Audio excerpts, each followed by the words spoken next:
Chapter 217 कठिन प्रश्न। नकुल शॉ के स्पष्टीकरण को सुनकर हॉल में सभी ने एक ठंडी सांस ली।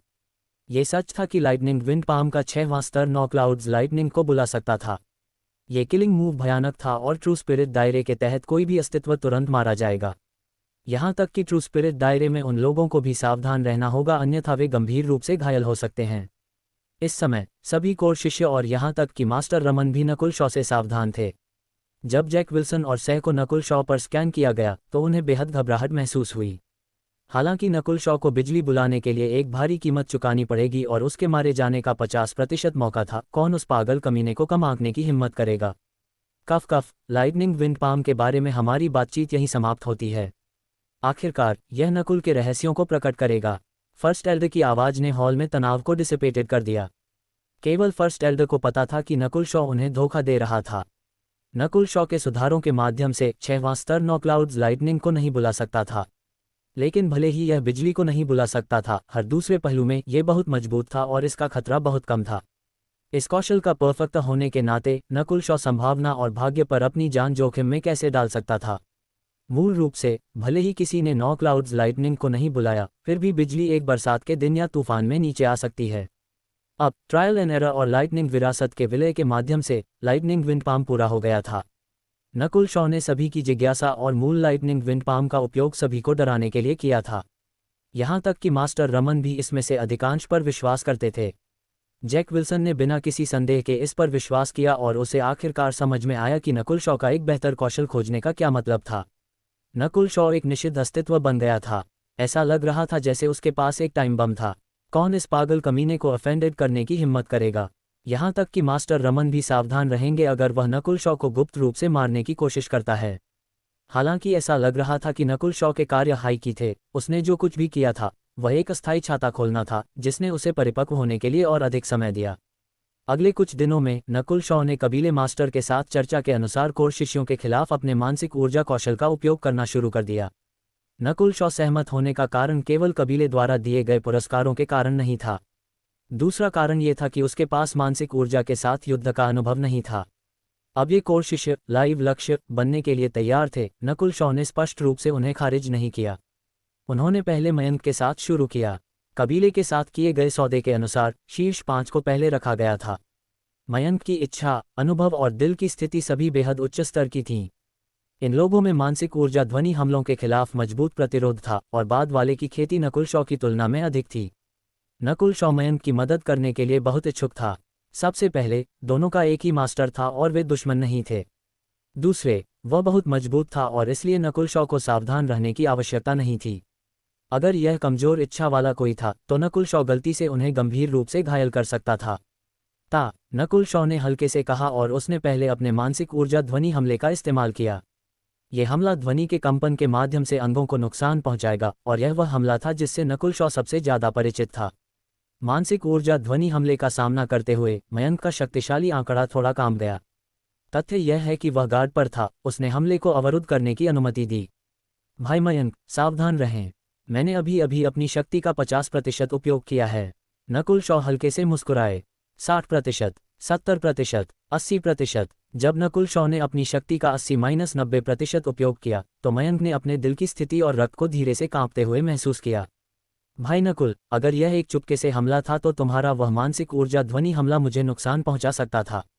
मयंक की एक गंभीर अभिव्यक्ति थी। यह मयंक था। अगर यह उसके या जय के अलावा कोई था तो वे शायद एक ध्वनि हमले से तुरंत मारे जाएंगे। क्या अधिक भयानक था कि नकुल शॉ की चाल एक एरियर अटैक थी। यह एक एरियर अटैक था क्योंकि नकुल शॉ ने फ्लोटिंग क्रैश ट्रायल के दूसरे चरण को पार कर लिया था। मयंक को क्या नहीं पता था कि हालांकि नकुल शॉ ने मानसिक ऊर्जा ध्वनि हमले में अपनी लगभग सारी शक्ति का उपयोग किया था, लेकिन उसने लाइटनिंग विरासत से प्राप्त अंतर्दृष्टि का केवल 20-30% विलय किया था। इसका मतलब यह भी था कि अगर नकुल शॉ ने लाइटनिंग विरासत से प्राप्त अंतर्दृष्टि को मानसिक ऊर्जा ध्वनि हमले में पूरी तरह से विलय कर दिया तो शक्ति कम से कम 50% तक बढ़ सकती है। उस स्थिति के तहत मयंक घायल हो सकता था, भले ही वह गार्ड पर था। नकुल शॉ का पहला मानसिक ऊर्जा हमला उसका गढ़ था, मानसिक ऊर्जा ध्वनि हमला। कई बार हमले का सामना करते हुए मयंक का प्रतिरोध बढ़ गया। दूसरा दौर कटाव। कोई भी निर्दोष व्यक्ति नहीं था। हर किसी के दिल में एक दोष था। अगर किसी के पास कोई दोष नहीं था तो वे एक संत होंगे, लेकिन संत केवल किंवदंतियों में मौजूद थे। कटाव का मतलब प्रतिद्वंद्वी के दिल में दोषों को इरोड करने की कोशिश करना था। जो लोग इस कौशल से प्रभावित थे वे अपनी तर्कसंगतता खो सकते हैं और अगर यह गंभीर था तो उनकी मानसिक ऊर्जा क्रम्बल हो सकती है। नकुल शॉ ने मयंक के दिल को इरोड करने की कोशिश की, लेकिन प्रभाव स्पष्ट नहीं था। लेकिन एक बार ऐसा हुआ था कि नकुल शॉ मयंक की रक्षा के माध्यम से तोड़ने में सफल रहे। बाद वाले की मुट्ठी कस गई थी और वह दांतों से निचोड़ने में कामयाब रहे। कोई भी मुझसे प्रमुख शिष्य का शीर्षक नहीं ले सकता है। जय नकुल शॉ, तुम अभी भी बहुत दूर हो। ये कैसे संभव है? बेशक, मयंक ने आधे सांस के समय में अपनी चेतना रिकवर की, लेकिन आधे सांस का समय एक लड़ाई तय करने के लिए पर्याप्त था। भाई नकुल, मैं बस। मयंक के माथे पर ठंडा पसीना दिखाई दिया। नकुल शॉ हंसे और कहा, ये ठीक है, कोई भी सही नहीं है। हर किसी के अपने दोष हैं। मयंक ने उससे आगे कोई सवाल नहीं किया। नकुल शॉ का सामना करते हुए, जो उसके दिल को इरोड करने की कोशिश कर रहा था, उसके खिलाफ मयंक का प्रतिरोध भी मजबूत हो गया। मानसिक ऊर्जा हमले का तीसरा दौर, मानसिक ऊर्जा भ्रम। भ्रम का मार्ग बेहद गहरा था और इसका उपयोग कई पहलुओं में किया जा सकता था, जैसे कि आंदोलन कौशल या भ्रम सरणियाँ। नकुल शॉ का मानसिक भ्रम इल्यूजन फिश पिक्चर और हॉट कंट्रोलिंग तकनीक का संयोजन था। भाई मयंक, मैं शुरू कर रहा हूँ। नकुल शॉ की आवाज में चारा और लालच था और उसकी आंखें अजीब तरह से चमक गईं। जिस पल मयंक की निगाह नकुल शॉ की आंख से मिली, उसकी अभिव्यक्ति सामान्य होने से पहले 1 सेकंड के लिए संघर्ष की। भ्रम हमले इतने मजबूत हैं। मयंक थोड़ा हैरान था। नकुल शॉ के मानसिक भ्रम से शक्ति में इल्यूजन फिश पिक्चर से प्राप्त अंतर्दृष्टि थी। इल्यूजन फिश पिक्चर बहुत गहरा था और बूढ़े आदमी बिस्वनाथ ने एक बार कहा था कि अगर उसने इल्यूजन फिश पिक्चर को पूरी तरह से समझ लिया था तो उसे अपने शिक्षक होने का भी अधिकार नहीं होगा। अब नकुल शॉ ने इसका लगभग सब कुछ सीख लिया था और उसके मानसिक भ्रम बहुत शक्तिशाली थे। हे, मैंने अभी 30-40% शक्ति का उपयोग किया है। नकुल शॉ हल्के से हंसे क्योंकि उसने एक और मानसिक भ्रम का इस्तेमाल किया। मानसिक भ्रम को 2 प्रकारों में विभाजित किया गया था। पहला मानसिक भ्रम हमले थे और हुड वाली आकृति जिसे नकुल शॉ उस रात मिले थे, इस प्रकार का था। दूसरा प्रकार मानसिक भ्रम था। नकुल शॉ का गढ़ दूसरा प्रकार था और इल्यूजन फिश पिक्चर के साथ मिलकर वह प्रतिद्वंद्वी को एक अस्थायी भ्रम में डाल सकता था। जब नकुल शॉ ने अपनी शक्ति का 60-70% उपयोग किया तो मयंक पहले से ही दंग रह गया था और हर डेज अधिकतम आधे सांस से 2 सांस तक चलेगा। 2 दिन बाद नकुल शॉ के साथ मयंक का प्रशिक्षण समाप्त हो गया था। सभी ने केवल मयंक को सोललेसली बाहर निकलते देखा। अगला, जय, रितिका, रजत और सह नकुल शॉ के लाइव परीक्षण विषय बन गए। नकुल शॉ के आश्चर्य की बात है, उसे एहसास हुआ कि मानसिक ऊर्जा के प्रति जय का प्रतिरोध मयंक की तुलना में भी थोड़ा मजबूत था और यह डार्क वाटर विरासत के कारण था। जय न केवल शारीरिक रक्षा में मजबूत था, उसकी डार्क वाटर विरासत ने भी उसकी मानसिक ऊर्जा रक्षा में सुधार किया। 2 दिनों के प्रशिक्षण के माध्यम से जय भी हार गया और थक गया। तीसरा व्यक्ति रितिका था। रितिका का प्रदर्शन औसत था। जब उसने कटाव हमले का इस्तेमाल किया तो रितिका के प्रदर्शन ने नकुल शॉ को चौंका दिया। मुझे भाई नकुल पसंद है। बहन, किसी को मत बताना। रितिका का चेहरा खून से लाल था क्योंकि उसने तत्काल कहा। पूरी प्रक्रिया में कई सांसें चलीं। नकुल शॉ ने ऐसा व्यवहार किया जैसे कुछ नहीं हुआ था, लेकिन उसने रितिका को क्या करना है इस पर पॉइंटर्स दिए। 10 दिन बाद 9 कोर शिष्य नकुल शॉ के स्थान से बाहर चले गए। मयंक, जय और रितिका पर अधिक महत्व दिया गया था। जहां तक दूसरों की बात है, उन्होंने 1 दिन और आधे में समाप्त कर दिया।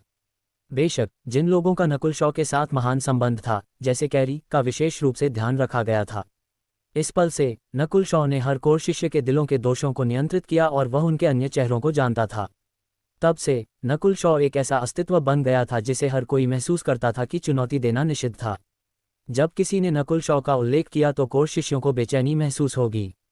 प्रशिक्षण के बाद नकुल शॉ को कबीले का पुरस्कार मिला जिसमें 1000 कम ग्रेड प्राइमल क्रिस्टल स्टोन्स, योगदान अंक, आध्यात्मिक गोलियां, हथियार और अन्य संसाधन शामिल थे। नकुल शॉ बहुत संतुष्ट थे। पिछले 10 दिनों में वह अपनी मानसिक ऊर्जा का उपयोग करने में अधिक चिकना हो गया था और उसकी ताकत बढ़ गई थी। अगली अवधि के लिए कोर शिष्य मुख्य रूप से एकांत में थे, जो अपने बॉटलनेक्स को तोड़ने की कोशिश कर रहे थे। हालांकि केवल 20 या तो दिन बाकी थे और यह स्पष्ट था कि वे इस कम समय में तोड़ने वाले नहीं थे, खासकर 5वें स्काई या उससे अधिक के कोर शिष्यों के लिए। इस समय नकुल शॉ को भी यही समस्या का सामना करना पड़ा। वह हर पहलू में एक सीमा तक पहुंच गया था। किसी भी चीज़ में तोड़ना बेहद मुश्किल था। मेरी 5वीं स्काई खेती के साथ सभी को हराने के लिए मेरे लिए अभी भी एक दूरी है, खासकर जब फोर्स टॉज एक दूसरे से अधिक मजबूत हैं। नकुल शॉ ने अपने दिल में सोचा, उसे बाकी समय का उपयोग किस लिए करना चाहिए। वह एकांत ध्यान में प्रवेश को बाहर कर सकता है। निरंतर एकांत ने प्रभाव को खराब कर दिया। फिर अपनी ताकत बढ़ाने के लिए केवल एक ही तरीका बचा था। अध्याय 218 रहस्यमय क्षेत्र। जवाब सीधा था, युद्ध। पिछले कुछ महीनों से नकुल शॉ एकांत में थे और वे जिन भी पहलुओं का प्रशिक्षण ले रहे थे वे एक ठहराव पर पहुंच गए थे। केवल सच्चे युद्ध के माध्यम से ही उनकी क्षमता बाहर आ सकती थी। यही कारण था कि फ्लोटिंग क्रैश ट्रायल में हर किसी की ताकत इतनी तेजी से बढ़ी थी। यकीनन अब केवल 20 दिन बचे थे और नकुल शॉ इस बात की गारंटी नहीं दे सकते थे कि युद्ध से उन्हें सफलता मिलेगी। लेकिन एक बात निश्चित थी, अगर वे एकांत में ही रहते तो उनकी ताकत के तेजी से बढ़ने की संभावना लगभग 0% थी। इसलिए नकुल शॉ ने बाहर जाकर युद्ध करने का फैसला किया। ये सिर्फ नकुल शॉ ही नहीं सोच रहे थे, जय और कैरी पहले ही कबीले से बाहर जाकर युद्ध के लिए निकल चुके थे। नकुल शॉ कबीले से एक मिशन लेने गए। इसका उद्देश्य 4 2 सिर वाले सिल्वर क्राउन पक्षियों को मारना था। इस मिशन की कठिनाई 6 से 7 सितारों के बीच थी। आमतौर पर इसे सफलतापूर्वक पूरा करने के लिए छठे आकाश 6th स्काई के 3 कल्टीवेटर की जरूरत होती थी। 2 सिर वाला सिल्वर क्राउन पक्षी एक उड़ने वाला प्राणी था जिसके 2 सिर थे और यह छठे आकाश के सामान्य कल्टीवेटर को हरा सकता था। कबीला निश्चित रूप से सामान्य शिष्यों को, जो इसे स्वीकार करना चाहते थे, जाने की अनुमति नहीं देता। लेकिन ये देखते हुए कि यह नकुल शॉ थे, उप प्रमुख अरविंद कुमार मान गए। उनके दृष्टिकोण से भले ही नकुल शॉ मिशन पूरा करने में असमर्थ रहें, फिर भी उनमें बिना नुकसान के पीछे हटने की क्षमता थी। इसके अलावा नकुल शॉ एक महान तीरंदाज थे और वे इस काम के लिए उपयुक्त थे। ओह हाँ, जो मिशन आपने पहले सेट किया था वह लगभग पूरा हो चुका है और प्राइमल क्रिस्टल स्टोन लगभग खत्म हो चुके हैं, उप प्रमुख अरविंद कुमार ने याद दिलाया। इतनी जल्दी? नकुल शॉ को थोड़ा आश्चर्य हुआ क्योंकि उन्होंने इस मिशन के लिए हजारों अवमानक प्राइमल क्रिस्टल स्टोन दिए थे। सामग्री प्राप्त करने के बाद नकुल शॉ के इंटरस्पेशियल ब्रेसलेट के अंदर के 90% प्राइमल क्रिस्टल स्टोन गायब हो गए थे। मियो मियो, छोटी चोर बिल्ली अपनी असंतुष्टि दिखाने के लिए बाहर कूद पड़ी। नकुल शॉ का छोटी चोर बिल्ली के साथ एक समझौता था कि वे उसे बिल्ली के भोजन के रूप में 200 अवमानक प्राइमल क्रिस्टल स्टोन देंगे। इसके बदले में छोटी चोर बिल्ली इंटरस्पेशियल ब्रेसलेट में रखी चीज़ों को नहीं छूती थी। लेकिन 90% प्राइमल क्रिस्टल स्टोन के चले जाने से छोटी बिल्ली इसे बर्दाश्त नहीं कर सकी। सामान्य परिस्थितियों में नकुल शॉ को इतना पैसों की कमी नहीं होनी चाहिए थी क्योंकि उन्होंने ट्रायल से बहुत कुछ हासिल किया था, लेकिन उन्होंने इसका एक बड़ा हिस्सा येन शैडो क्लॉक के लिए संसाधन जुटाने पर खर्च कर दिया था। कई संसाधन एक शहर के बराबर मूल्य के थे और वे मॉडल हथियारों से भी अधिक मूल्यवान थे। इसके अलावा क्योंकि यह एक खोज मिशन था, इनाम भी अधिक थे। इसके अलावा नकुल शॉ ने पारस और राहुल को बहुत सारे संसाधन दिए थे। अब नकुल शॉ के पास केवल 1000 प्राइमल क्रिस्टल स्टोन बचे थे, जिनकी कीमत 1 लाख अवमानक प्राइमल क्रिस्टल स्टोन थी। पाने के लिए कुछ खोना पड़ता है। नकुल शॉ ने संसाधनों का ध्यान रखा और उन्हें इस फैसले का कोई पछतावा नहीं था। येन शैडो क्लॉक एक विरासत की वस्तु थी जो मालिक के साथ बढ़ सकती थी। अगर इसे ठीक किया जा सके तो इसकी शक्ति दूसरे स्तर तक बढ़ जाएगी। चलो चलें। नकुल शॉ ने मिशन लेने के बाद तुरंत कबीले को छोड़ दिया और स्काई क्लाउड फॉरेस्ट की गहराइयों की ओर बढ़ गए। उनका मुख्य ध्यान युद्ध पर था, न कि मिशन पर। भले ही वे मिशन पूरा न कर पाएं, उन्हें मुआवजे में कुछ योगदान पॉइंट देने होंगे जो उनके लिए कुछ भी नहीं थे। हमें किस दिशा में जाना चाहिए? नकुल शॉ ने आंखें सिकुड़ीं। स्काई क्लाउड फॉरेस्ट 13 देशों में फैला हुआ था और इसमें ऐसे क्षेत्र थे जहां ट्रू स्पिरिट दायरे वाले लोग भी प्रवेश करने की हिम्मत नहीं करते थे। मियो मियो, छोटी चोर बिल्ली फिर से दिखाई दी और उसने एक प्राचीन सिक्का उछाला। प्राचीन सिक्का हवा में उछला और छोटी चोर बिल्ली के पंजों पर गिर गया। बिल्ली ने अपना पंजा एक निश्चित दिशा में बढ़ाया। ठीक है, नकुल शॉ ने बिल्ली द्वारा इंगित दिशा में बढ़ना शुरू कर दिया। रास्ते में एक चील की चीखने की आवाज़ सुनी जा सकती थी, जिससे पास के घातक जानवर डर से कांप गए। नकुल शॉ ने ऊपर देखा और उन्हें एक गोल्डन पंखों वाली चील हवा में उड़ती हुई दिखाई दी, जिससे चौथे आकाश की आभा निकल रही थी। यह एक उड़ने वाला याव जानवर था जो उन्हें ले जाने के लिए उपयुक्त था। नीचे आओ। नकुल शॉ की आवाज़ बहुत आकर्षक थी और यह मानसिक ऊर्जा के माध्यम से निकली थी। गोल्डन पंखों वाली चील, जिसके पंखों का फैलाव 4 से 5 फीट था, जमीन पर धीरे से उतरी और बहुत आज्ञाकारी व्यवहार किया। नकुल शॉ ने सिर हिलाया और वे चील की पीठ पर बैठ गए। हृदय नियंत्रण तकनीक में उनकी समझ अब उस हुडी वाले आकृति से कम नहीं थी और एक पक्षी को नियंत्रित करना सरल था। गोल्डन पंखों वाली चील इंसान और बिल्ली को स्काई क्लाउड फॉरेस्ट की गहराइयों की ओर ले गई। 1 घंटे बाद एक घाटी में एक छोटी सी नाला दिखाई दिया। यहाँ। नकुल शॉ को यकीन था कि यह वही रक्त अजगर की घाटी थी जहां वे पहले गए थे। ये यही था कि रितिका और कुछ शिष्यों ने अज्यूर हाइना को मार डाला था, जिससे नकुल शॉ बच पाए थे। यहाँ फिर से आने पर एक और उच्च स्तर के घातक जानवर ने रक्त अजगर की घाटी पर कब्जा कर लिया था और वह ज्यूर हाइना से भी ज्यादा मजबूत था।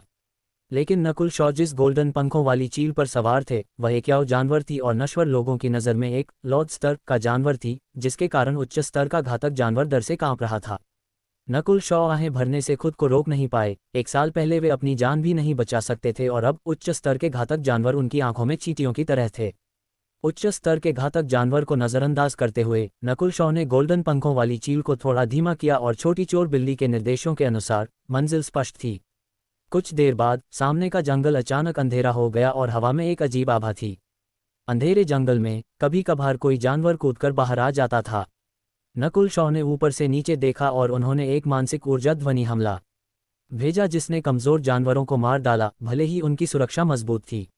नकुल शॉ जितना गहरा जंगल में गए उतना ही ज्यादा प्रतिरोध बढ़ता गया और वे दूर से ही बेचैन करने वाली आभाएं महसूस कर सकते थे। ये निश्चित था कि अंधेरे जंगल की गहराइयों में सातवें आकाश या उससे भी ऊंचे स्तर के याव जानवर थे, क्योंकि केवल वही स्तर नकुल शॉ को धमकी दे सकता था। मियो मियो, बिल्ली ने प्राचीन सिक्के को एक बार फिर से बाहर निकाला और दिशा की पुष्टि की। नकुल शॉ ने सिर हिलाया, उन्होंने चील को छोड़ा और फिर अपनी आभा को ढकने के लिए यिन शैडो को बाहर निकाला। अपने यिन शैडो क्लॉक के आवरण के तहत मजबूत जानवर नकुल शॉ के अस्तित्व को महसूस नहीं कर पा रहे थे।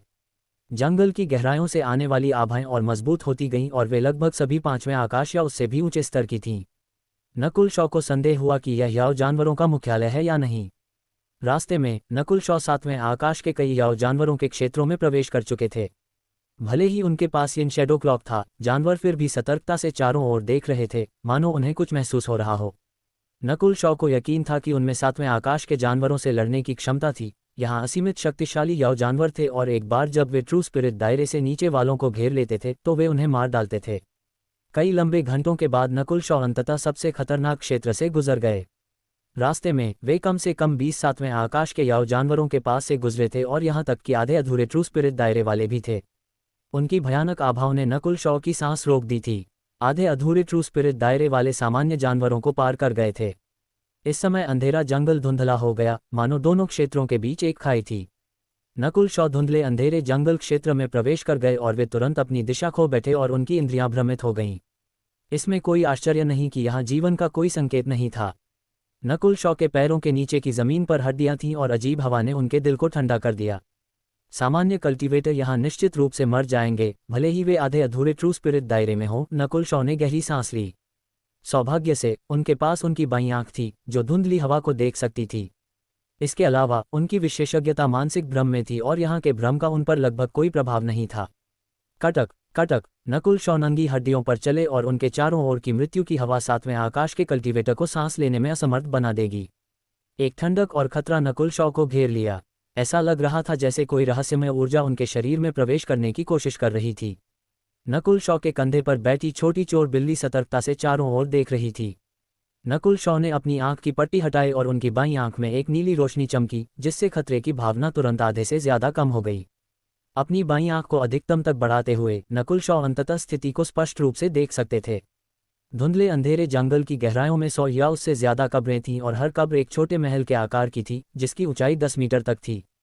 कब्रों ने एक घेरा बनाया था और बीच की जमीन एक विशेष चांदी के क्रिस्टल सामग्री से बनी थी, जिसे नकुल शॉ की बाईं आंख भी पार नहीं कर सकती थी। चांदी के क्रिस्टल क्षेत्र के केंद्र में एक पत्थर की वेदी थी जिस पर अजीब सरनी रेखाएं थीं, और वेदी के बगल में एक छोटा कमरा था। एक धुंधला अंधेरा जंगल, सफेद हड्डियों से भरी जमीन, एक के बाद एक कब्रें, एक चांदी का क्रिस्टल क्षेत्र, एक रहस्यमय वेदी। नकुल शॉ ने गहरी सांस ली और उनका शरीर थोड़ा कांपने लगा, लेकिन उन्हें नहीं पता था कि यह उत्तेजना से था या डर से। आमतौर पर आधे अधूरे ट्रू स्पिरिट दायरे के कल्टीवेटर या यहाँ तक कि ट्रू स्पिरिट दायरे वाले भी इतनी दूर तक नहीं चल पाते क्योंकि वे रहस्यमय धुंध में अपनी इंद्रियों को खो देते। लेकिन नकुल शॉ अपनी बाईं आंख की मदद से सफल हो गए। इस समय नकुल शॉ और कब्रों के बीच 100 या उससे ज्यादा फीट की दूरी थी और उनका हर कदम उन्हें और बेचैन कर देता। उनके सामने की सफ़ेद हड्डियां अचानक हिल गईं। 2 या 3 इंसान के आकार के कंकाल जिनके हरे रंग की जलती हुई आंखें थीं, वे हड्डियों से बने हथियार पकड़े हुए जमीन से रेंग कर बाहर निकले। तीनों इंसान के आकार के कंकालों ने नकुल शॉ पर हल्का दबाव डाला, जिसका मतलब था कि उनमें कम से कम छठे आकाश के बराबर की ताकत थी। इसके अलावा और भी छिपे हो सकते थे। आगे जाएं या वापस जाएं। इससे पहले कि नकुल शॉ कुछ भी तय कर पाते, तीनों इंसान के आकार के कंकाल अनाड़ी लेकिन तेजी से नकुल शॉ की ओर लपके। अध्याय 219 कृपण। इन तीनों कंकालों में से हर एक की ताकत उन शिष्यों के बराबर थी जो 3 कबीलों की पार्टी में भाग ले सकते थे। उन तीनों के हमलों का सामना करते हुए नकुल शॉ भी कुछ कदम पीछे धकेले गए। श्वा श्वा श्वा, 3 हड्डी की तलवारें नकुल शॉ की ओर लपकीं, जिसने तुरंत बाद वाले की आकृति को नष्ट कर दिया। शू, हवा में बिजली चमकी और एक आकृति कुछ गज की दूरी पर दिखाई दी। यह एक कौशल था जिसे नकुल शॉ ने बनाया था। इल्यूजन लाइटनिंग आर्क्सटेप ने इल्यूजन फिश पिक्चर को आधार के रूप में इस्तेमाल किया था, जबकि इसमें लाइटनिंग इनहेरिटेंस को मिला दिया था।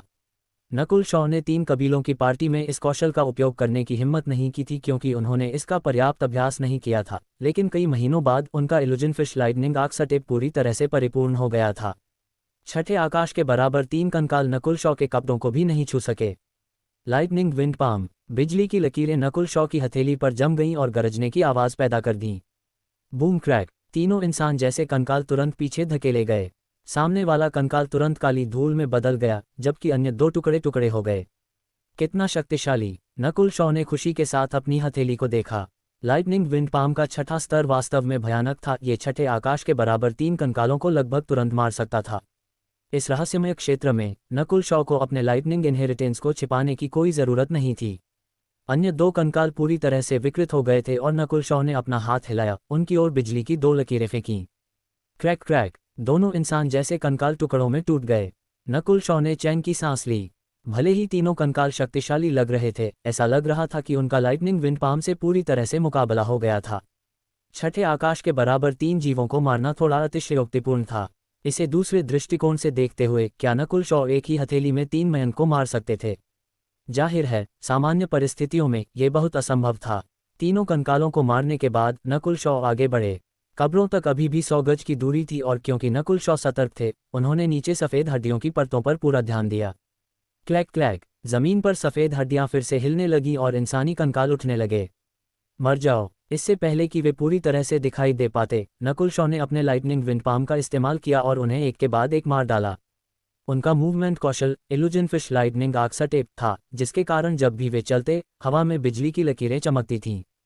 भले ही एक साथ 3 या 4 इंसानी कंकाल दिखाई देते, नकुल शॉ उन्हें उठने से पहले ही मार देते थे। ऐसा लग रहा था जैसे वे हिट द मोल एक खेल खेल रहे हों। जब भी कोई बाहर निकलता, वे उसे मार देते। नकुल शॉ ने इसे आसान बना दिया था, लेकिन अगर कोई और 5वें आकाश का कल्टीवेटर होता तो उसे यह परेशानी भरा लगता। आखिरकार नकुल शॉ की गति बहुत तेज थी और लाइटनिंग विंड पाम की शक्ति विनाशकारी थी। एक हथेली एक कंकाल को तुरंत मार सकती थी। धीरे धीरे वे कब्र की ओर आगे बढ़ रहे थे। 100 गज, 90 गज, 80 गज, नकुल शॉ की आकृति करीब और करीब आती गई, क्योंकि वे आसपास के वातावरण का बारीकी से निरीक्षण कर रहे थे। अब उठने वाले कंकालों की ताकत मुख्य रूप से 5वें या 6ठे आकाश पर थी, लेकिन कभी कभी उनमें से 10 एक ही समय में दिखाई देते थे। लेकिन सौभाग्य से नकुल शॉ का इल्यूजन फिश लाइटनिंग आर्क्सटेप बहुत तेज था और कंकाल उनके कपड़ों को भी नहीं छुपा रहे थे।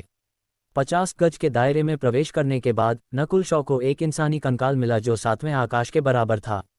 यह इंसानी कंकाल 2 से 3 गज लंबा था और एक मोटी हड्डी का भाला पकड़े हुए था। जब इसने भाला हिलाया तो 10 गज का दायरा काली हवाओं में लिपट गया। इस समय नकुल शॉ को परेशानी महसूस हुई। अगर वे सीधे हिट हो जाते तो वे गंभीर रूप से घायल हो जाते, अगर मरते नहीं तो। इसके अलावा 7वें आकाश के इंसानी कंकाल की सुरक्षा एक और स्तर तक बढ़ गई थी। क्यों नकुल शॉ ने अपने इल्यूजन फिश लाइटनिंग आर्क्सटेप को अधिकतम तक बढ़ाया और पहले पास के कमज़ोर कंकालों को मारा, इससे पहले कि वे आखिरी कंकाल से लड़ने के लिए अपने लाइटनिंग विंड पाम का इस्तेमाल करते। Lightning wind raising dragon, Nakul Shaw ने बिजली और हवा को मिलाया और 7वें आकाश पर मौजूद कंकाल की ओर बिजली के एक दहाड़ते हुए अजगर को भेजा। कंकाल की हड्डियां काली हो गईं और कई जगहों पर टूट गईं, इससे पहले कि वह गिर जाए। नकुल शॉ ने थोड़ा आराम किया, इससे पहले कि वे जारी रखें। एक 7वें आकाश का कंकाल और कई कमज़ोर कंकाल हर कुछ गज पर उठते थे और नकुल शॉ के आगे के कदम रुक गए थे। नकुल शॉ ने कब्रों पर एक नज़र डाली और लापरवाही से उड़ने की हिम्मत नहीं की। केवल ज़मीन पर धीरे धीरे जाने से ही सुरक्षित था। आसमान को अंधेरा होते देखकर नकुल शॉ थोड़ा परेशान थे, लेकिन इस बारे में सोचते हुए उनका लक्ष्य वैसे भी युद्ध का अनुभव हासिल करना था। उनके सामने के रहस्यमय क्षेत्र में महान सौभाग्य हो सकता है, खासकर कब्रों के भीतर खजाने हो सकते हैं। लेकिन नकुल शॉ समझ गए थे, चाहे उन्हें कितनी भी जल्दी महसूस हो, वे कुछ भी नहीं कर सकते थे। चलो इसे धीरे धीरे करते हैं। नकुल शॉ के दिल की स्थिति धीरे धीरे शांत हो गई क्योंकि वे ज़मीन पर बैठ गए और कुछ आध्यात्मिक गोलियां खाईं। जब उनकी ऊर्जा फिर से अपने चरम पर पहुंची तो उन्होंने जारी रखा। अंतिम 30 गज में कंकाल मुख्य रूप से 7वें आकाश पर थे। नकुल शॉ धीरे धीरे आगे बढ़े और धीरे धीरे रास्ते को साफ किया। इल्यूजन फिश लाइटनिंग आर्क और अधिक धारा प्रवाह हो गया और ऐसा लगा जैसे वे लाइटनिंग इनहेरिटेंस का उपयोग कैसे करें इसमें प्रगति कर चुके थे। शुरुआत में नकुल शॉ मुश्किल से 1 या 2 7वें आकाश के कंकालों से लड़ सकते थे। यह अब बढ़कर 3 या 4 हो गया था। 4 7वें आकाश के कंकालों का सामना करना अकल्पनीय था। नकुल शॉ का लाइटनिंग इनहेरिटेंस और मूवमेंट दोनों में सुधार हुआ था और लाइटनिंग विंड पाम की शक्ति और सहजता भी बढ़ गई थी। वास्तव में केवल सच्चे युद्ध के माध्यम से ही कोई सुधार करता है। नकुल शॉ बहुत खुश थे। 3 दिन बाद नकुल शॉ कब्र के अंतिम 10 गज के करीब आ गए। इस समय एक और भी भयानक कंकाल रेंग कर बाहर निकला। इसकी हड्डियों में चांदी की एक सिजल थी और यह जो आभा छोड़ रहा था वह हाफ स्टेप ट्रू स्पिरिट दायरे के बराबर थी। नकुल शॉ की अभिव्यक्ति नाटकीय रूप से बदल गई क्योंकि उन्होंने पहले हमला करने का फैसला किया। उन्होंने अपने लाइटनिंग विंड पाम को जोरदार तरीके से बाहर निकाला जिसमें विनाशकारी शक्ति थी। लेकिन चमकते हुए चांदी के कंकाल ने सीधे हमलों की एक बौछार लेने के बाद भी उठने में सफलता प्राप्त की। बूम! एक भयानक बल ने नकुल शॉ को हवा में उड़ा दिया और बाद वाले को एक मुंह भर खून उगलने के लिए मजबूर कर दिया। हाफ स्टेप ट्रू स्पिरिट दायरे तक पहुंचने के बाद इसके हमले और सुरक्षा दोनों बढ़ गए हैं। नकुल शॉ ने गहरी सांस ली और अपनी रक्त रेखा की शक्ति को सक्रिय किया। शू! यिन शैडो क्लॉक फड़फड़ाया और नकुल शॉ एक नीले निशान में बदल गए जो कभी कभार बिजली की झिलमिलाहट देता था। चमकता हुआ चांदी का कंकाल एक छोटे बवंडर की तरह था जो दबाव डाल रहा था। किसी को यह जानना था कि illusion fish lightning arc step और यिन शैडो क्लॉक की मदद से नकुल शॉ की गति 7वें आकाश के बराबर थी। हालांकि इस स्थिति में भी वे चमकते हुए चांदी के कंकाल को पीछे नहीं छोड़ पाए। जब एक अस्तित्व हाफ स्टेप ट्रू स्पिरिट दायरे तक पहुंचता है तो उनके गुण बहुत बढ़ जाते हैं, भले ही ये केवल हाफ स्टेप ट्रू स्पिरिट दायरा हो। भले ही चमकते हुए चांदी के कंकाल की विशेषज्ञता गति नहीं थी, फिर भी यह 7वें आकाश के सामान्य कल्टीवेटर से थोड़ा तेज था। केवल 100 गज बाहर उड़ने के बाद ही चमकता हुआ चांदी का कंकाल रुक गया, इससे पहले कि वह जिस रास्ते से आया था उसी रास्ते से वापस लौट जाए। नकुल शॉ ने चैन की सांस ली। ऐसा लग रहा था कि यह कंकाल आसानी से अपने क्षेत्र को नहीं छोड़ सकता था। कुछ घंटों आराम करने के बाद नकुल शॉ की चोटें पूरी तरह से ठीक हो गई थीं और उनकी ऊर्जा अपने चरम पर पहुंच गई थी। वे चमकते हुए चांदी के कंकाल को चुनौती देने के लिए वापस लौटे। एक पल बाद, वाह! नकुल शॉ ने एक मुंह भर खून उगला और वापस लौट आए। एक और विफलता। नकुल शॉ ने कुल 7 या 8 बार कोशिश की जिसमें 2 दिन का समय लगा, लेकिन वे अभी भी कंकाल के लिए कोई मुकाबला नहीं थे। बेशक पिछले 2 दिनों में उनकी ताकत बढ़ गई थी, जिसने उन्हें चमकते हुए चांदी के कंकाल के साथ कुछ चालें बदलने की अनुमति दी थी। सामने से इसे हराना लगभग असंभव है।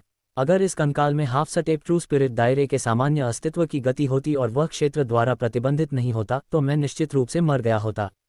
नकुल शॉ ने सामने से लड़ने की उम्मीद छोड़ दी। उन्हें जल्द ही एक विचार आया और उन्होंने एक अजीब मुस्कान के साथ लोहोबो को बाहर निकाला। उन्होंने गहरी सांस ली और अपनी रक्त रेखा की शक्ति और सच्ची शक्ति को लोहोबो के अंदर भेजा।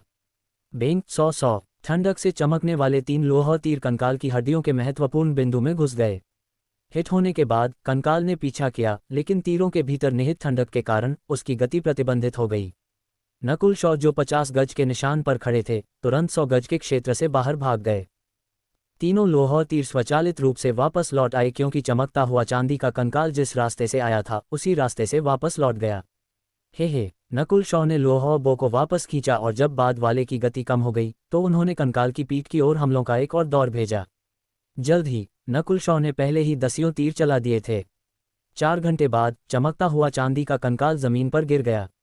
आखिरकार नकुल शॉ ने अपनी रक्त रेखा की शक्ति को लोहोबो में मिला दिया था और उनके किसी भी तीर से 7वें आकाश वालों को खतरा हो सकता था। अगले 2 से 3 दिनों तक नकुल शॉ ने क्षेत्र के अंतिम 10 गज को साफ किया, जिसमें कई चमकते हुए चांदी के कंकाल और 7वें आकाश के कुछ कंकाल शामिल थे।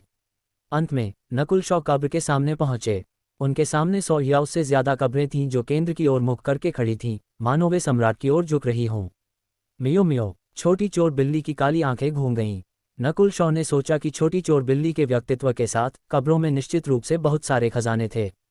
यहाँ तक सोचते हुए उन्होंने अपनी बाईं आंख का इस्तेमाल पास की कब्रों का सर्वेक्षण करने के लिए किया। उनकी बाईं आंख दीवारों को पार कर सकती थी और नीचे की स्थिति को देख सकती थी। उदाहरण के लिए सबसे करीबी कब्र में एक ताबूत और कई वस्तुएं थीं। हालांकि कब्रों में मौजूद शव सभी शक्तिशाली प्राणी थे जब वे जिंदा थे। यहाँ तक कि जब वे मर चुके थे तब भी वे शक्तिशाली आभाएं बिखेरते थे जो नश्वर लोगों को सांस लेने में असमर्थ बनाती थीं। ये सभी शव जिंदा रहते हुए कम से कम ट्रू स्पिरिट दायरे के थे।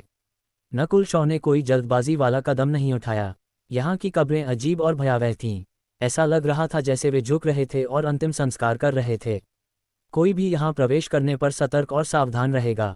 पूरी जगह पूरी तरह से शांत थी, मानो उस दिन का इंतजार कर रही हो जब कोई उनकी पिछली महिमा और प्रसिद्धि का गवाह बनेगा।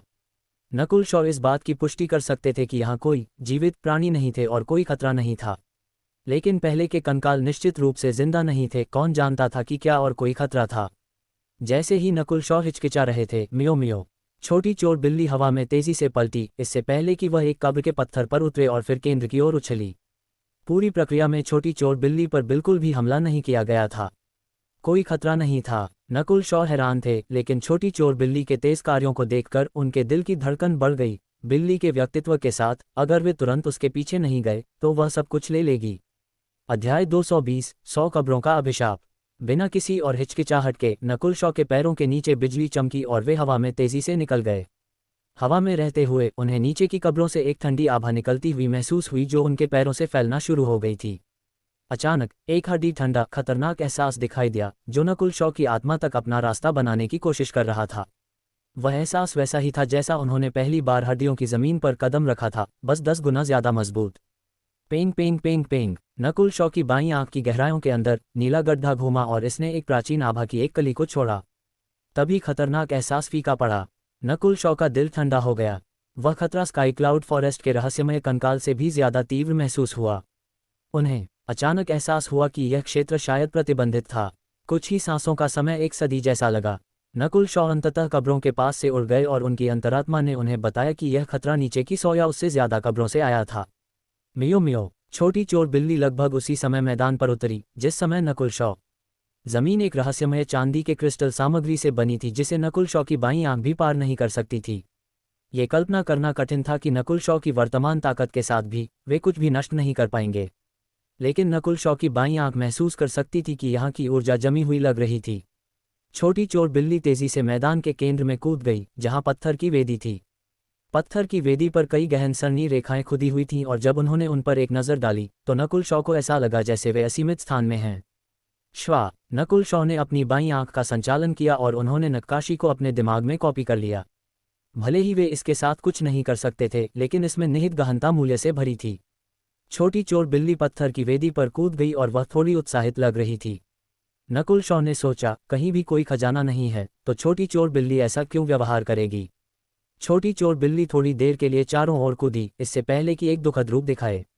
नकुल शॉ ने उस पर ध्यान नहीं दिया और वे वेदी के बगल में पत्थर के कमरे में चले गए। उन्होंने अपनी बाईं आंख से क्षेत्र को ध्यान से स्कैन किया, लेकिन उन्हें खतरे का कोई संकेत नहीं मिला। जब से वे कब्रों को पार कर गए थे, खतरनाक एहसास गायब हो गया था, जिसने नकुल शॉ को लगभग निश्चित कर दिया था कि चांदी का क्रिस्टल क्षेत्र एक सुरक्षित जोन था। कमरे के अंदर हर जगह धूल से ढका हुआ था। ऐसा लग रहा था कि कमरा बहुत लंबे समय से यहाँ था। नकुल शॉ की बाईं आंख ने तुरंत मूल्यवान वस्तुओं को स्कैन किया और यह जल्द ही 3 वस्तुओं पर बंद हो गई। एक छोटी बोतल, शराब की एक फ्लास्क और एक जानवर की खाल का एक टुकड़ा। वास्तव में जो कुछ भी सड़ा नहीं था वह मूल्यवान था। श्वा श्वा। नकुल शॉ और छोटी चोर बिल्ली ने लगभग एक ही समय में अपनी चाल चली, लेकिन उनके उद्देश्य अलग थे। नकुल शॉ ने पहले डेस्क पर 3 वस्तुओं पर ध्यान केंद्रित किया और उनकी ओर चमक गए। छोटी चोर बिल्ली का लक्ष्य एक मृत कीट था। नकुल शॉ को थोड़ा आश्चर्य हुआ। उन्होंने भी मृत कीट को देखा था और उसका शरीर सड़ा नहीं था, लेकिन जाहिर है उन्हें इसमें कोई दिलचस्पी नहीं थी। छोटी चोर बिल्ली ने कीट के शरीर को पूरा निगल लिया, जैसे कि उसे डर था कि नकुल शॉ इसे ले लेंगे। क्या तुम्हें डर नहीं है कि यह जहरीला है? नकुल शॉ मुस्कुराए। जब उनकी बाईं आंख कीट के शरीर के पास से गुजरी थी तो उन्होंने देखा था कि कीट जहर से ढका हुआ था। छोटी चोर बिल्ली ने बस हिचकी ली। नकुल शॉ बेहद हैरान थे। किसी को ये जानना था कि जब उसने प्राइमल क्रिस्टल स्टोन और अन्य वस्तुएं खाईं तो बिल्ली ने कभी हिचकी नहीं ली। ऐसा लगता है कि बिल्ली ने जो कीट अभी खाया वह साधारण नहीं था। नकुल शॉ ने फिर अपनी आंखें अपने लाभों पर वापस मोड़ीं। छोटी बोतल चिकनी और पारदर्शी थी। ये जाहिर तौर पर एक साधारण सामग्री से नहीं बनी थी। इसके अलावा इसके अंदर एक पारदर्शी तरल था। शराब की फ्लास्क की बात करें तो ये बेहद भारी थी और इसमें बहुत सुखद गंध थी, लेकिन जब नकुल शॉ ने इसे खोला तो अंदर कुछ भी नहीं था। हालांकि नकुल शॉ की अंतरात्मा ने उन्हें बताया कि फ्लास्क साधारण नहीं थी। छोटी चोर बिल्ली ने बोतल और फ्लास्क को गुस्से और निराशा से देखा। लेकिन जाहिर है बिल्ली एक साथ दो नहीं ले सकती थी और वह अपने मालिक को नहीं हरा सकती थी। जानवर की खाल के टुकड़े पर दो पंक्तियां थीं जो बहुत जल्दबाजी में लिखी गई थीं। जहां तक अंतिम कुछ शब्दों की बात है वे सभी धुंधले और अस्पष्ट थे। नकुल शॉ ने निष्कर्ष निकालने में मदद नहीं कर पाए। पत्थर का कमरा मूल रूप से किसी के द्वारा संरक्षित था, लेकिन एक अप्रत्याशित स्थिति उत्पन्न हो गई थी जिसके कारण व्यक्ति को जल्दबाजी में बोतल के साथ साथ फ्लास्क को भी छोड़ना पड़ा। लेकिन नकुल शॉ ने जानवर की खाल पर लिखी भाषा को नहीं पहचाना। यह इस महाद्वीप की सामान्य भाषा नहीं थी। मियो मियो। छोटी चोर बिल्ली नकुल शॉ के कंधे पर कूद गई और जब उसकी आंखों ने दोनों पंक्तियों को स्कैन किया तो उसने एक अजीब अभिव्यक्ति प्रकट की। तुम उन्हें समझते हो? नकुल शॉ आधा विश्वास कर रहे थे और आधा संदिग्ध थे। उन्हें लगा कि छोटी चोर बिल्ली एक जीवन रूप नहीं थी जो अभी पैदा हुई थी, बल्कि यह कुछ ऐसा था जो ज्ञान से भरा हुआ था। छोटी चोर बिल्ली के चेहरे पर एक स्मग आत्मसंतुष्ट भाव था और उसने अपने पंजों को नकुल शॉ पर हिलाया। बाद वाले ने अपने इंटरस्पेशियल ब्रेसलेट से एक पेन और कागज निकाला। छोटी चोर बिल्ली ने अपने दो छोटे पंजों का इस्तेमाल किया और पेन को पकड़ा, इससे पहले कि जानवर की खाल से शब्दों को अनुवाद करे। नकुल शॉ ने फिर सामग्री को देखा। थरी सैंड्स पैलेस धूल के क्षेत्र में अचल हो गया है। पिछले कुछ दिनों में इसने कई 1 स्टार फैक्शंस को 100 कब्रों के अभिशाप को लगभग तोड़ने के लिए आकर्षित किया। अब टेलीपोर्टेशन अरे की ऊर्जा खत्म हो गई है, यह अधीनस्थ पहले जा रहा है। इसे पढ़ने के बाद नकुल शॉ की भौहें सिकुड़ गईं। धूल का क्षेत्र कहाँ था? क्या ये 13 कबीले या उत्तरी महाद्वीप था? 1 स्टार फैक्शंस एक और निशान था। नकुल शॉ ने पहले बड़े को ये कहते हुए सुना था कि ताकतों को 1 से 5 सितारों में स्थान दिया गया था, जिसमें 5 सितारे सबसे मजबूत थे। हालांकि 5 सितारा फैक्शन सबसे मजबूत ताकतें थीं और उनके बारे में केवल किंवदंतियों में सुना गया था। लेकिन इस महाद्वीप की ताकतें सितारों द्वारा व्यवस्थित नहीं लगती थीं। नकुल शॉ को नहीं पता था कि ताकतें कैसे व्यवस्थित थीं, लेकिन पहले बड़े को पता था। अंत में इसने 100 कब्रों का अभिशाप लिखा और इसने नकुल शॉ को उन 100 कब्रों की स्थिति को समझने में मदद की। कोई आश्चर्य नहीं कि जब वे सफ़ेद हड्डियों की ज़मीन में प्रवेश किए तो उन्हें एक ठंडक महसूस हुई जिसने उनके शरीर पर हमला करने की कोशिश की। लेकिन उनकी बाईं आंख के कारण अभिशाप उनके शरीर में प्रवेश नहीं कर पाया। इसके अलावा जानवर की खाल पर जो लिखा था उसके अनुसार 100 कब्रों का अभिशाप लगभग टूट गया था और इसका प्रभाव अब पहले की तुलना में बहुत कमज़ोर था। छोटी चोर बिल्ली भी 100 कब्रों के अभिशाप को नज़रअंदाज कर सकती थी। इसका मतलब था कि उसका शरीर अद्वितीय था और यह सीधे आने के लिए बहुत जानकार था। भले ही नकुल शॉ जानवर की खाल पर लिखे ज़्यादातर शब्दों को नहीं समझ पाए, वे धूल शब्द से बता सकते थे कि जिस दुनिया को वे वर्तमान में जानते थे वह केवल एक हिमखंड की नोक थी। ये देखकर कि वे इन समस्याओं के बारे में नहीं सोच सकते, नकुल शॉ ने उनके बारे में न सोचने का फैसला किया। उन्होंने फिर अपना ध्यान शराब की फ्लास्क और बोतल पर रखा। फ्लास्क खाली थी, इसलिए नकुल शॉ ने इसे अपनी इंटरस्पेशियल रिंग में फेंक दिया। उनके कार्यों को देखकर चोर बिल्ली की आंखें चमक उठीं क्योंकि वह भी इंटरस्पेशियल ब्रेसलेट में कूद गई। नकुल शॉ ने फिर बोतल पर ध्यान केंद्रित किया। बोतल के अंदर एक पारदर्शी तरल की एक पतली परत थी और नकुल शॉ अपनी बाईं आंख से उससे एक शुद्ध ऊर्जा महसूस कर सकते थे। यह उन आध्यात्मिक गोलियों से बहुत बेहतर था जो उन्होंने कबीले में खाई थीं।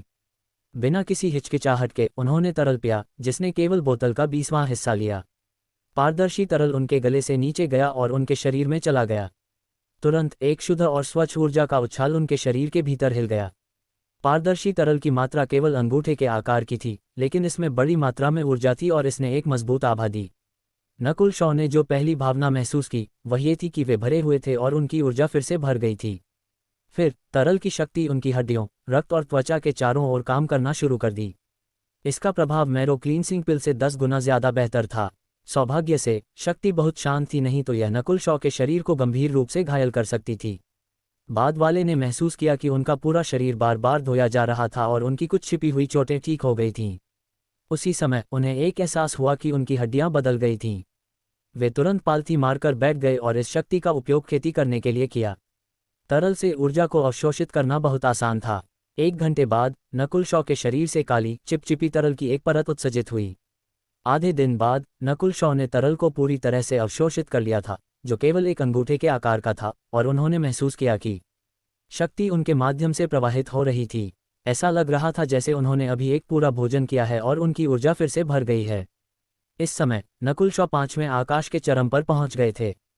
केवल बचे हुए तरल ने मुझे 5वें आकाश के चरम पर पहुंचा दिया। नकुल शॉ ने गहरी सांस ली और उन्होंने अपने दिल में उमड़ती खुशी को दबा दिया। इस क्षेत्र के बारे में उनकी रेटिंग फिर से बढ़ गई। उनके विश्लेषण के अनुसार ये तरल सिर्फ इस व्यक्ति के लिए भोजन लगता था और शरीर की सफाई सिर्फ एक अतिरिक्त प्रभाव था। ये सही है, बस एक अतिरिक्त प्रभाव। नकुल शॉ ने पहले भरा हुआ महसूस किया जब उन्होंने तरल पिया, फिर उन्होंने महसूस किया कि उनका शरीर बदल गया। उन्होंने अपना हाथ उठाया और उन्होंने अपनी सच्ची शक्ति का संचालन किया। उन्होंने महसूस किया कि उनकी शक्ति पहले से दोगुनी मजबूत थी। केवल उनका शरीर अकेले चौथे आकाश के सामान्य कल्टीवेटर से मजबूत था। इस रहस्यमय तरल का प्रभाव भयानक था, लेकिन दुख की बात है कि यह केवल थोड़ा सा था, और यह किसी और ने जो पिया था उसका अवशेष था। नकुल शॉ ने अपने दायरे को समेकित करने का फैसला किया और उन्होंने पाया कि खेती अब पहले की तुलना में तेज थी। अगर वे इसे जारी रखते हैं तो 5वें आकाश की सीमा तक पहुंचने में उन्हें केवल कुछ ही दिन लगेंगे। नकुल शॉ ने आह भरी, उन्होंने रहस्यमय तरल का केवल एक छोटा सा हिस्सा पिया था, लेकिन इसका प्रभाव चौंकाने वाला था और उन्हें इससे संतुष्ट होना चाहिए।